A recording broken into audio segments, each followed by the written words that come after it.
kooban yahay 59 su'aalood iyo jawaabahooda musanifkuna asaga sheegi doona insha Allah ta'ala muqaddimada iyo hordhacuna ku sheegi doona inuu kitaabku su'aalo iyo jawaabo yahay su'aal buu keenaya asaga ka jawaabaya ayad quraana ama xadiis buu ku jawaabaya kitaabkaas marka waxaan ugu talagalay dadka bilowga ayaan ugu talagalay sharax ma saarayno alfaada kitaabka ku jirta baan laqmaynaynaa waa isa saaraynaa bas si qofka bilowga ah oo ardayga ah uu uga faa'iideysto qofkii sharax u baahan markaas oo markuu matniga fahmo iyo kitaabkan inta meesha saaran asaga wax ku darsan kara hada dadkan oo akhriyayna waa dadkaas yaryarka ah marka insha Allah ta'ala sida buu ahaanaya kitaabku sharax dheer ma yeelan doono alfaada baan macnaynaynaa marka dadka bilowga iyo daayartan ugu talagalay insha Allah ta'ala inay ka faa'iideystaan macnaha kitaabku wuxuu noqonayaa magaciisa hadii la macneeyo khud qaado oo baro caqiidadaada mabda'aad aaminsan tahay min alkitaabi kitaabka quraanka ka qaado oo ka baro iyo wasunnati sunnada nabiga as-saxiixati ee saxiixda ah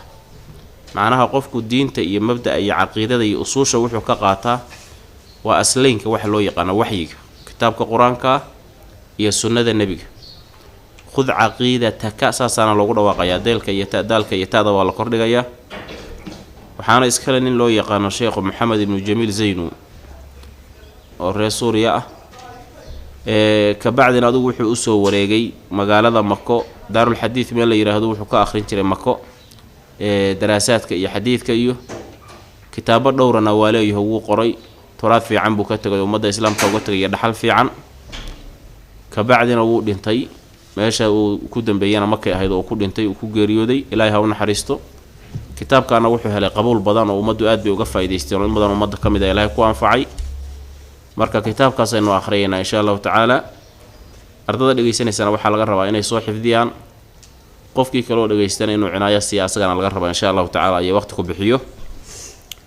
musannifku kitaabkiisa wuxuu ku bilaabay bismillaahir rahmaanir rahiim bismillaahi magaca ilaahi baan ku bilaabanayaa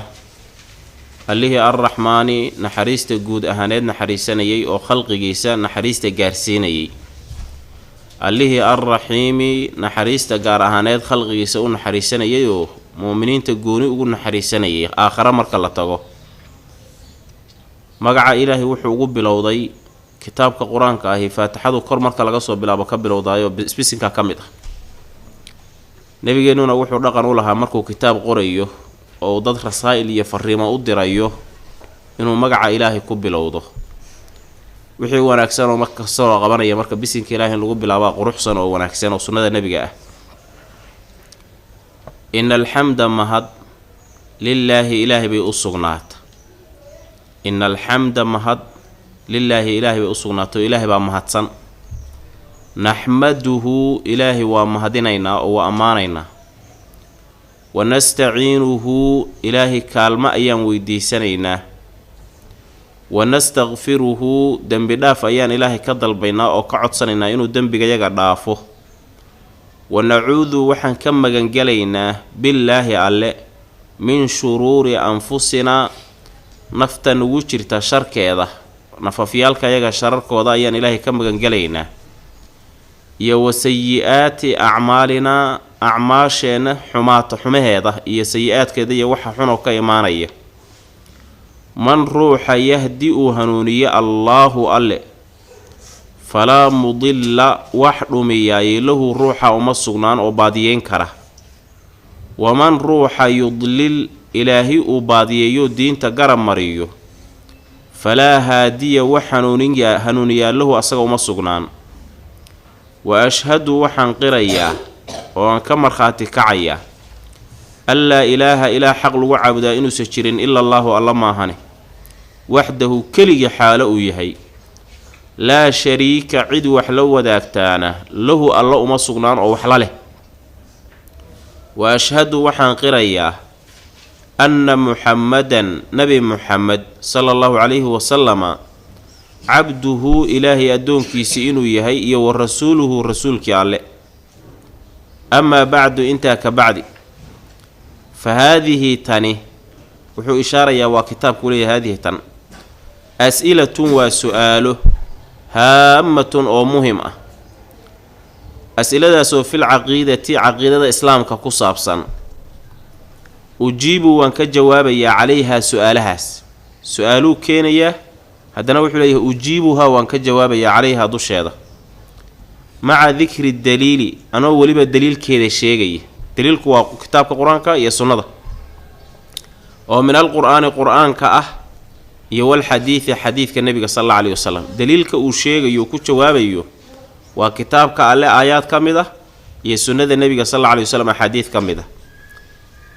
waxaan sidaa u samaynayaa oo su'aash markaan jawaab ka bixiyo daliilkeeda u raacinayaa liyatma'inna suu u xasilo u qaboobo alqaari'u qofka akhrinaya kitaabkan ilaa sixatil jawaabi jawaab saxa suu u helo su'aal baa lagu weydiiyey waad ka jawaabtay markaa jawaabtaa tir waxaa u daliila aayadda quraanka ah ama xadiidka nabiga sallallahu alayhi wasallam qofkii marka kitaabka akhrisanayay جواب صح إنه هلي فقلبي سكود جيها لأن عقيدة التوحيد توحيد كعقيدة ديسو أما كليه لد إله لكليه لو جروكتي سي عقيدة ديسو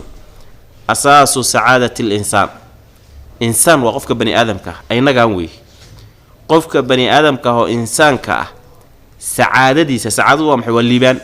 سعادة والليبان ليبان تيسة أساس كده ويبلو كده قفكو هدو يهي قف توحيد هايستو عقيدة صح هايستا أساس كي يوحو هايستا يبلوغي يوحو ويان دي قرقي ودن بي عقيدة سعادة يليبان الدنيا ده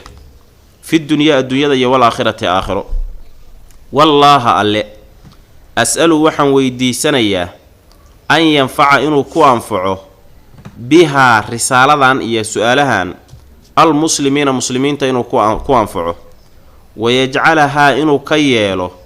خالصة مد خالص لله ألا درتي تعالى سريه وحقداش تكو قرآن محمد بن جميل زين وانيكا كتابك قرأي نيكا كتابك قرأي كتابك ساد وجه وحو كبلا ويهرع marka qofku uu hadlayo oo raba inuu dan ka hadlo intuu sandantii uu ka hadlayay gaarin wuxuu la yimaadaa wax loo yaqaan hordhac oo ka horeeya danta uu lahaa wuxuu la yimid marka hordhaci marka wuxuu ku bilaabay innal hamdalillahi nahmaduhu wa nasta'inuhu wa nastaghfiruhu ونعوذ بالله من شرور أنفسنا وسيئات أعمالنا من يهدي الله فلا مضل له ومن يضلل فلا هادي له وأشهد أن لا إله إلا الله وحده لا شريك له وأشهد أن محمدا عبده ورسوله أما بعد فهذه أسئلة هامة في العقيدة أجيب عليها مع ذكر الدليل من القرآن والحديث ليطمئن القارئ إلى صحة الجواب لأن عقيدة التوحيد أساس سعادة الإنسان في الدنيا والآخرة والله أسأل أن ينفع بها المسلمين ويجعلها خالصة لله تعالى وهرنع مرك كتابك ولما بلعبان أصل كيسي انتاني وهرنع مرك كبادو حيري إن الحمد مهاد لله إله بأصونات كتابك القرآن كان سورة أوك الرئيسة والحمد صوما بسم الله الرحمن الرحيم الحمد قل الحمد لله مرك إلهي باشيغي الحمد لله إن لا يرهده الحمد لله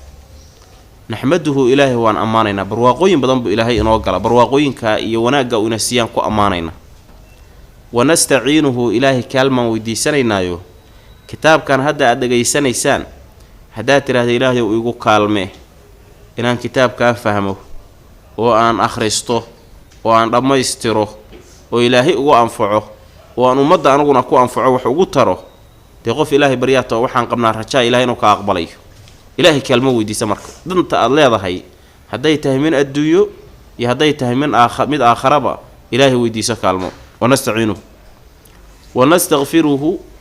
إلهي بان دم داف ويدي سنينا إلهي دم بيجي داف بان رارينا ونعوذ بالله إلهي وحان كمغان قلينا من شرور أنفسنا نفتنا نففك أينك إنو جره sharka ay leedahay baan ilaahay ka magan galaynaa oo naftu shar bay leedahay ilaahay ciddu ka ilaaliyay maahane sharkaas ay naftaadu leedahay ilaahu naftayda sharkeeda iga qabadhi sida ogeed bay oran jireen Soomaalidu markay ducaysanayaan shar iyo shaydaan ba ilaahu naga hay marka shar bay leedahay wasayyi'aati a'maalina a'maashii aan samaynay xumaheedana ilaahu naga ilaali waa maxay dee qofku camal xun hadduu sameeyo camalkii xumaayo uu sameeyey waxaa ka imaanaya abaal xun baa ka imaanaya in abaal xun la siiyo oo la cadaabo oo la ciqaabo haddaan ilaahay cafin ilaahu ayadana naga ilaali mayn ruuxii yahdillaahu alla uu hanuuniyo falaa mudilla wax baadiyeeya oo dhumiya lahu asagoo ma sugnaan hadduu ilaahay ku hanuuniyo oo muslim kaa dhigo inaad islaam sii ahaatidna ilaahay uu rabo wax ku dhumin kara oo diinta islaamka kaa saari kara lama arko sababta ilaahay baa gacanta kugu haya waman ruuxi yudlil ilaahay uu dhumiyo oo hanuunka gafsiiyo falaa haadiya wax hanuuniyaa lahu asagoo ma sugnaan qofku hadduu ilaahay baadiyeeyo gaal noqdo ama muslim xumaaday uu noqdo ruuxna ma hanuunin karo haddaan alla ugu talagelin wa ashhadu waxaan qirayaa oo aan ka markhaati kacaya allaa ilaaha ilaah xaq lagu caabudaa inuusan jirin ila allaahu alla maahane waxdahu keliga xaalo u yahay ilaaha xaqa ah oo keligii mutaysta in la caabudo waa allah wixii alla ka soo haray cibaado shuqul kuma leh